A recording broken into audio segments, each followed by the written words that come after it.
तो guys last time मैंने एक वीडियो बनाई थी सीआईडी के बजट के रिलेटेड, जिसमें मैंने आप लोगों को बताया था कि सीआईडी का बजट तकरीबन 10 लाख से 15 लाख के बीच में वेरी करता है। और कभी कभी कोई बहुत ही कैजुअल एपिसोड हुआ तो उसका बजट जो है वो 7-8 लाख में भी निपट जाता है। तो आज की वीडियो में हम लोग बात करने वाले हैं सीआईडी की अर्निंग कितनी होती है, जहाँ पे मैं आपको थोड़ा सा मॉडल बताऊंगा कि आखिर सारे टीवी शोज अर्न किस बेसिस पे करते हैं और कैसे अर्निंग वेरी करती है, और क्या सीआईडी प्रॉफिट में चल रहा है या फिर सीआईडी लॉस में चल रहा है, वो भी मैं आज आप लोगों को बताने वाला हूँ। तो देखो, सबसे पहले यहाँ पे बात आती है नेटफ्लिक्स की, क्योंकि सीआईडी नेटफ्लिक्स पर भी स्ट्रीम किया जाता है। तो जनरली ऐसे शोज जो नेटफ्लिक्स पर एक्सक्लूसिव होते हैं उनको नेटफ्लिक्स एयर करने के लिए 15 से 20 लाख देता है एक एपिसोड के लिए, और कभी कभी अगर शो पॉपुलर हो तो 30 लाख तक दे देता है। जैसे जो कपिल शर्मा शो है उसको तकरीबन 20-25 लाख मिलते हैं पर एपिसोड, क्योंकि वो नेटफ्लिक्स पे एक्सक्लूसिव है, सिर्फ नेटफ्लिक्स पर ही आता है। लेकिन सीआईडी की बात करें तो वो नेटफ्लिक्स पर भी आता है, सोनी लिव पर भी आता है और सोनी चैनल पर भी आता है। तो जहां तक है नेटफ्लिक्स सीआईडी वालों को 5 से 10 लाख के बीच में कहीं पर एक रफ अमाउंट पकड़ लेते हैं हम लोग, देता है। क्योंकि हम लोग यहाँ पे बोल नहीं सकते कि आखिर कितना देता होगा, क्योंकि ऑब्वियसली भाई ये चीजें प्राइवेट रहती हैं, लेकिन हाँ 5 से 10 लाख के बीच में देता है। तो हम लोग यहाँ पे एक अमाउंट पकड़ लेते हैं 8 लाख, नेटफ्लिक्स सीआईडी को 8 लाख पे करता है। अब बात हम लोग कर लेते हैं चैनल पे। तो देखो, चैनल पे कैसे अर्निंग होती है कि जैसे मान लो मेरा शो जब भी चल रहा है तो दो चीजें मैटर करती हैं। सबसे पहले मैटर करती है टीआरपी और दूसरा मैटर करता है टाइम स्लॉट। मान लो मेरे शो की टीआरपी बहुत अच्छी है लेकिन उसका टाइम स्लॉट खराब है, ठीक है, तो जनरली एड वाले अपना एड उस पर नहीं चलाते हैं। मान लो मेरे शो की टीआरपी खराब है पर टाइम स्लॉट अच्छा है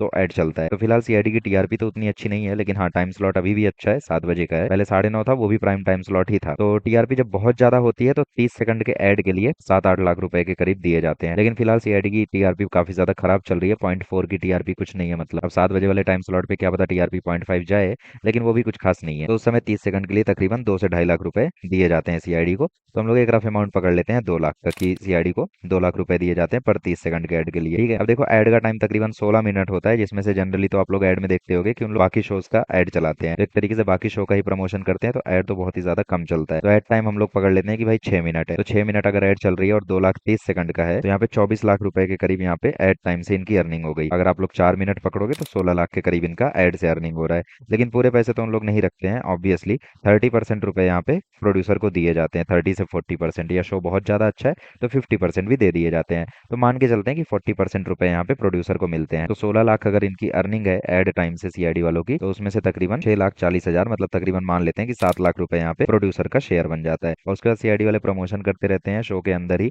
जैसे गोदरेज बहुत ही ज्यादा पॉपुलर चल रहा है, तो गोदरेज का प्रमोशन जो लोग करते हैं उसके लिए तकरीबन 3 से 4 लाख रुपए लेते ही लेते होंगे। तो हम लोग मान लेते हैं एक रफ एस्टिमेट कि 4 लाख रुपए हम लोग लेते होंगे। तो यहाँ से आप लोग देख सकते हो 8 लाख नेटफ्लिक्स से हो गए और 7 लाख यहाँ पे चैनल से हो गया और 4 लाख यहाँ पे गोदरेज का हो गया। 7 4 11 8 19 लाख, मतलब तकरीबन 19 लाख रुपए यहाँ पे अर्न कर रहे हैं सीआईडी के मेकर। तो आप लोग देख सकते हो कि यार इनकी अर्निंग तकरीबन 19 लाख है, और अगर इसको कम ज्यादा थोड़ा बहुत करोगे तो 15 से 20 लाख के बीच में कहीं इनकी अर्निंग जाके सेट होगी। तो अब आप लोग यहाँ पे इस चीज को समझो कि 10 से 15 लाख इन्हें शो को बनाने में लग रहा है और 15 से 20 लाख की इनकी रिकवरी हो रही है। तो ऑब्वियसली 5-6 लाख के प्रॉफिट में ही जा रहे हैं, लेकिन वो होता है ना पैसे की भूख, तो इनको भाई अलग ही लालच पड़ी रहती है, जिसकी वजह से इन लोग शो में बजट काटते रहते हैं। कभी किसी ऑफिसर को निकाल देंगे, कभी किसी ऑफिसर को निकाल देंगे। और ये तो मैं इंस्टेंट अर्निंग बता रहा हूँ, शो के एयर होते ही जो अर्निंग हो जाती है वो बता रहा हूँ। इसके अलावा बहुत सारी अर्निंग होती है, जैसे शो जब लॉन्ग रन में चलता है यूट्यूब से जो अर्निंग होती है वो अलग, ट्विटर से जो अर्निंग होती है वो अलग, इंस्टाग्राम से जो अर्निंग होती है वो अलग, ठीक है। ऐसी बहुत सारी सोशल मीडिया की अर्निंग होती है, बहुत सारी अर्निंग होती है। शो को दोबारा चलाया जाता है तो उसमें भी कुछ शेयर दिया जाता है, ठीक है, राइट्स वगैरह के शेयर दिए जाते हैं। तो ऐसी बहुत सारी अर्निंग होती है जो प्रोड्यूसर को मिलते रहती है टाइम टू टाइम। तो आई थिंक यहाँ पे प्रोड्यूसर का तगड़ा फायदा है भाई, कोई दिक्कत ही नहीं है। 2-3 लाख का प्रॉफिट इजीली वो कमा के शो को अच्छे से अच्छा बना सकते हैं। जैसे आप 14-15 लाख फूको हर एक एपिसोड पे, फिर देखो उसका स्केल, और फिर टीआरपी भी बढ़ेगी और अर्निंग भी होगी, 20-25 लाख की तो होगी। अगर प्रोड्यूसर का शेयर 5-6 लाख का बन रहा है तो दिक्कत क्या है। तो आई होप आप लोगों को सीआईडी का बजट और अर्निंग के बारे में जानने को मिला होगा। अगर आपने बजट वाला वीडियो नहीं देखा था तो आप लोग देख सकते हो उसको। बाकी मैं मिलता हूँ आप लोग से अगली वीडियो में। Till then bye bye, thank you so much.